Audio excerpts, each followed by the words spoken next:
द्रौपदी के साथ उसका मेन चीज ये है कि उन्होंने एस्ट्रल ट्रैवल उस समय किया था। हाँ, तो द्रोणाचार्य ने किया था। वो तो हर जो ऋषि मुनि थे हमारे, मैं बताऊं, आज भी हमारे हिमालय में जाओ या बड़े बड़े ऋषि मुनि जो हैं, ये जब एक गुफा में पैक होकर बैठ जाते हैं तो वो स्थूल शरीर को निकालकर सूक्ष्म जगत में जाकर चक्कर पूरी धरती पे चक्कर मारकर वापस फिर अपनी बॉडी में आ जाते हैं। ये ट्रैवल, मगर कौन सी ट्रैवल?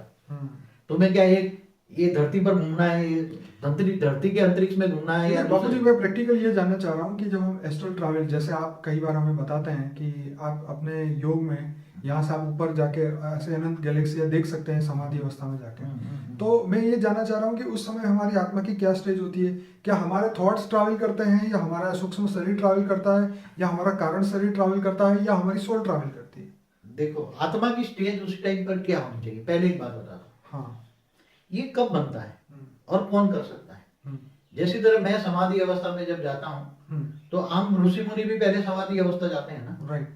मगर उनकी समाधि अवस्था में मैंने ये पढ़ा हुआ है हिंदू शास्त्रों में कि ऋषि मुनि की जो समाधि अवस्था होती थी वो क्या करते थे, तो उसकी जो पूरा सात सात सारे चक्र खुल जाते थे। मूलाधार चक्र से लेकर आज्ञा चक्र में आत्म स्वरूप में आ जाते थे, और आत्म स्वरूप में स्थित होकर अपने जो इष्ट देव को याद करते थे, या जिसको याद करते थे उसको याद करते करते उसमें उसी के अंदर खो जाते थे, उसी के रूप को याद करते करते उसी में मय हो जाते, लवमय हो जाते थे। ठीक है।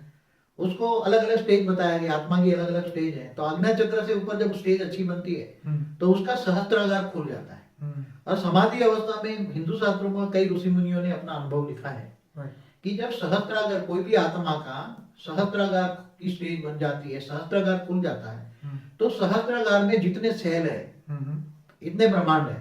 ओके।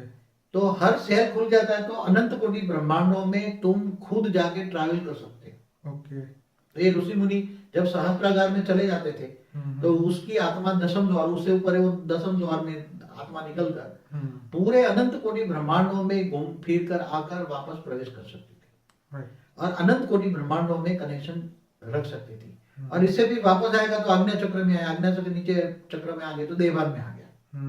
तो ये देवभान से परे जाना ये समाधि अवस्था है। क्या है?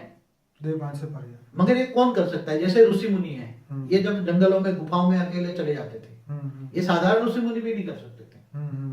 बहुत पहुंचे हुए ऋषि मुनि होते थे जिनको पूरा तीनों कालों का ज्ञान होता था, जिसको अनंत कोटि ब्रह्मांड का ज्ञान होगा। पूरा पहले तो ज्ञान होता है ना, अनंत कोटि ब्रह्मांडों का ज्ञान है।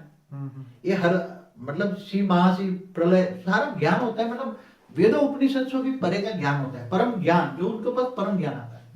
वो परम ज्ञान जब आत्म स्वरूप की स्टेज में आज्ञा चक्र जब खुल जाता है ना, जब आत्मा